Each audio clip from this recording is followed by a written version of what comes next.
Magandang araw mga kaibigan. Bigyan natin ngayon ng opinion, reaction itong post ni Mami Maikay Grace. Tungkol ito sa pahayag ni Christopher Ko, kapatid ni Saldi Ko, na siya naman ang amahan ni Claudine Ko na binabatikos ngayon. Okay. Christopher S. Ko, the father of Claudine Ko, is asking that his daughter not be involved in this issue, saying that she supposedly knows nothing about it. Ito yung exact word ng amahan. Please never involve my child in this issue. She is innocent. The money she spent on her lifestyle was her own. Wow. I never spoiled her. None of it came from taxpayers' money. So please do not drag her into this. So understandable dahil amahan siya eh.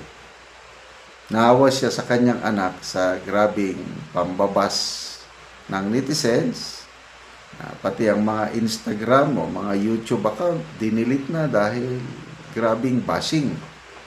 And then, may kaibigan ni Claudine Ko nagsabi na itong dalagang ito is now suffering from anxiety, depression. So, ang amahan, siyempre, mahal niya ang kanyang anak. Kaya nagmamakaawa na tantanan na siya. So, I don't know, sa inyo, mga kaibigan, dapat bang tantanan na sila sa kababas? Naniniwala ba kayo sa sinabi ng ama na she is innocent? Innocent daw ang anak niya. Yung pera na ginagamit niya sa kanyang lifestyle, ano yun? 38 countries na ang nabisita niya. Plus yung pagkain niya ng isang kainan lang, 759,000. Pera daw niya yun. None of it came from taxpayers' money. So, naniniwala ba kayo? Ako, kung magpakita sila ng proof, ano bang trabaho ng anak niya? I-compare natin kay Kitty Duterte. Si Kitty Duterte, kilalang kilala na negosyante. May sarili siyang cosmetics products. At siya mismo ang nagde-develop, siya mismo ang nagma-marketing, siya mismo ang nag-advertising, sa kanya lahat. So, pagdating sa lifestyle, totoo kung minsan itong si Kitty Duterte mamahalin ang kanyang suot. Kailang,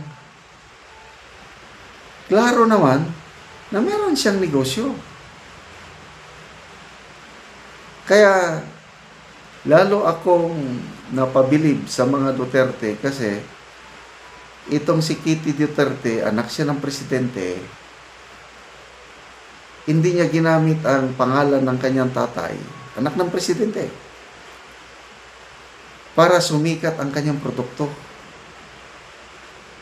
Sariling sikap niya para malaman ng taong bayan, para gawin siyang endorser. Kanya lang. Baliwala yung kanyang amang presidente. Kaya, believe ako sa pagpapalaki ni Tatay Digong, ni Ma'am Hanilet, sa anak nilang si Kitty Duterte. Hindi siya spoiled. Nagninegosyo, bata pa lang nagninegosyo na. So, dito naman tayo sa kay Claudine Ko. Kung hanggang salita lang si dating congressman dati ito Christopher Ko, salita lang, na wala naman siyang maipalabas na ebidensya na nagtrabaho ang kanyang anak, hindi ako maniniwala. But sa totoo lang, naawa na ako sa tatay at saka yung bata. Kasi grabe yung mabas ka. Mahirap yun. At saka kung totoo na inosente siya, totoo na nagtratrabaho siya, bakit siya masaktan? Bakit siya dinilit ang kanyang mga social media accounts? Kung totoong nagtatrabaho. Diba? Si Kitty Duterte, binabas din yan ng mga dilawan, mga loyalist, binabas. Krini-criticize. Kaya lang, wala lang. Wala lang sa kanya. Ano pa rin? Maligaya pa rin. May lumalaban pa rin sa buhay. Lalo na yung pagkakulong sa kanyang tatay, nandun. So, bato-bato sa langit, ang matamaan, wag ma-depress. Magbasa ako sa mga comments, ano? Gabi, pati may nabasa akong post kagabi. Pati na ang presidente ng Catholic Bishops Conference of the Philippines, si Cardinal David, sa kanyang homily, galit na siya. It is obscene, sabi niya. Masama. Yung ganyan na gumastos ka ng 700,000 pesos plus sa isa lang dinner, 4 na tao lang. Tapos ipagmayabang pa, ilagay pa sa social media.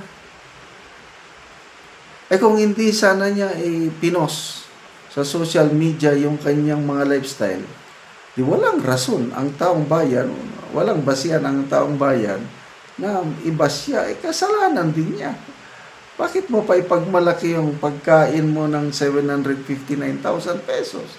Ako nga, medyo I cannot describe anong damdamin ko. Ang hirap ng yung mga nababahaan, lalo na Metro Manila. Tapos, ang mga kontraktor, palpak, guni-guni, ang mga anak nila, ganun ang style. Talagang, hindi mo masisisi ang taong bayan na ibas nila ang pamilya nang na-involve sa ganitong palpak na flood control projects. Anyway, salamat mga kaibigan sa inyong pagsubaybay sa ating channel. Nakakatulong kayo ng malaki sa tribong Talandig ng Bukidnon. At ang sweldo natin sa channel na ito, pantulong natin sa tribo. Namimigay tayo ng livelihood assistance sa kanila. Nagpapatanim ng saging lakatan at Arabica coffee. Kung may itinanim, may aanihin. Panoorin niyo ang video na ito. O karon mo na ni ang nag-uban nga mananom og kape sa pagbisita sa kapehan ni Uncle Arnel. Mo na ni si Elvin og Maise. So gyud mi og pagtanom og kape kay nakita namo ang kapehan ni Uncle Arnel. Nakabisita mi diri sa ang kapehan. Oo. So mo na ni sila ang nag-uban. Mi nga kung magkatanom mi mapariyag gyapon ani ang among kape. Papariyaan ni inyong kape. Oh, tanawa mga dagan kayo og bunga Arabica. Oh. So Martes mag-harvest si Uncle Arnel ane. So dagan kayo og bunga So duha na ni siya katuig kul ba? Duha na siya katuig. Mupod ni ang masamong ni Manang Ilma nag-uban. Sikpud ko kay usapod ko nakakita nga nibisita mi diri sa lugar. Aron po ug makatanom mi nga may nani among tanom. Lagi. So mo ni ang nakita nga dagan kayo bunga. Mga hinog na. Mga dagko kayo bunga Arabica, mo ni siya ang kape nga Arabica. So duha na ni siya katuig apan nag-anam og kadaghan ang yang unod.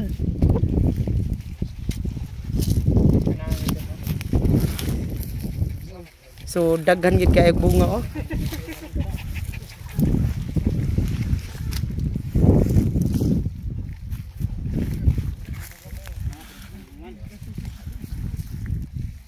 So muna ni giluagon sa kapihan ni Uncle Arnel oh. So nadasig yun ni ang naguban sa amua sa pagkakita nila sa kape. Tanong kami og kape.